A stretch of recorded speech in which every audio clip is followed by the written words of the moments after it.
Okay, we're very pleased to have with us today Senator Dan Syme, and let's give him a welcome.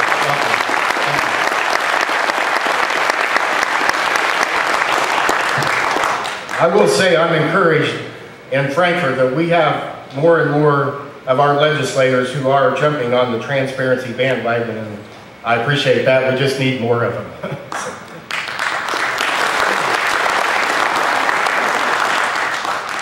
We would like to make it clear today that all of the candidates from both parties were invited to this event. Some of them, for whatever reason, have chosen not to show up. I have a problem with that because I think that we should be willing, if we want to go and represent the state of Kentucky and Washington, we should at least be willing to show up and say why we want to go there and what our position is.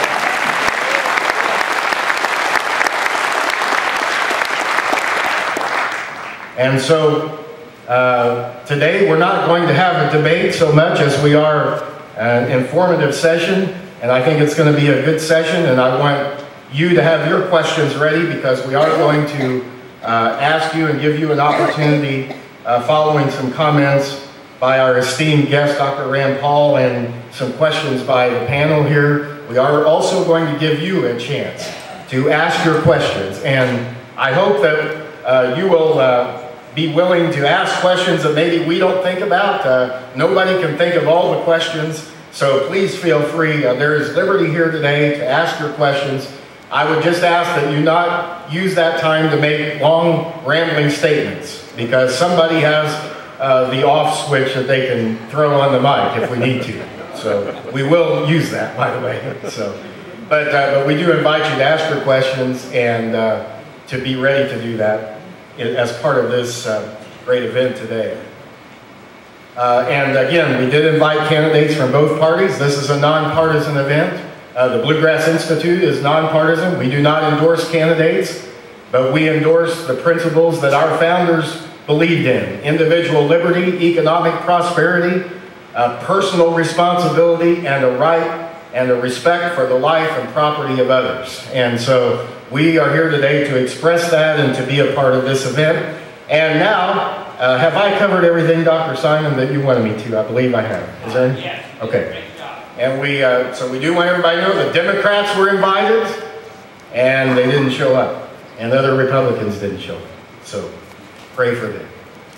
We're moving on now with our program, and we're going to now ask Dr. Rand Paul, who is the Republican candidate for the United States Senate, to make some comments today. Would you join me, please, in giving a warm welcome to our candidate who did show up, Dr. Rand Paul. Thank you.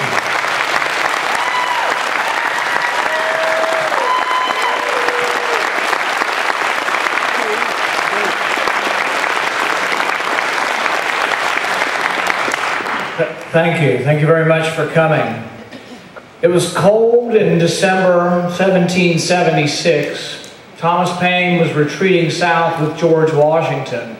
We weren't doing very well. We were losing every battle. They were retreating south, and there wasn't much good news. And George Washington sent Thomas Paine to Philadelphia. He thought he might do better writing than fighting. And so he wrote a pamphlet called Crisis. And in that pamphlet, it started with those famous words, "These are the times that try men's souls." I think we live in those times again. I think that the debt is becoming so enormous that we're basically drowning in a sea of debt as a country. I don't think this is something brand new. I don't think it happened just with President Obama. I think it's been going on with it for a generation or more.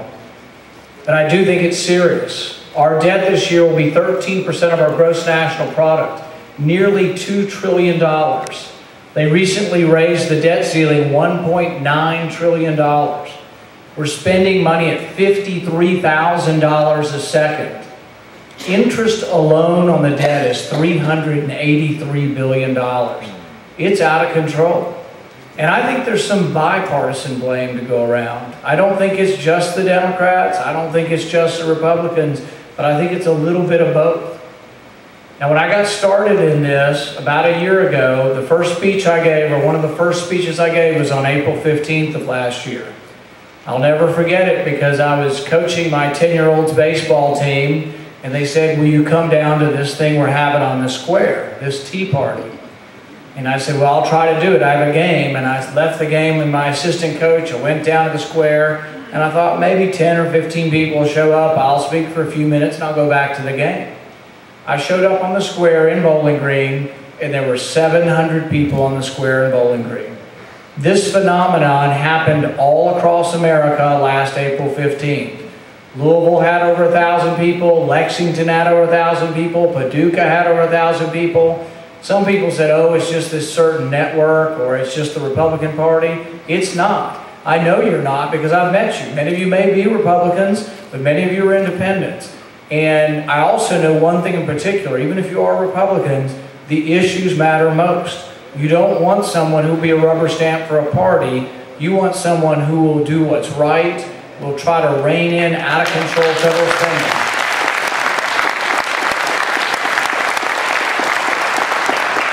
Now, I feel a great kinship to the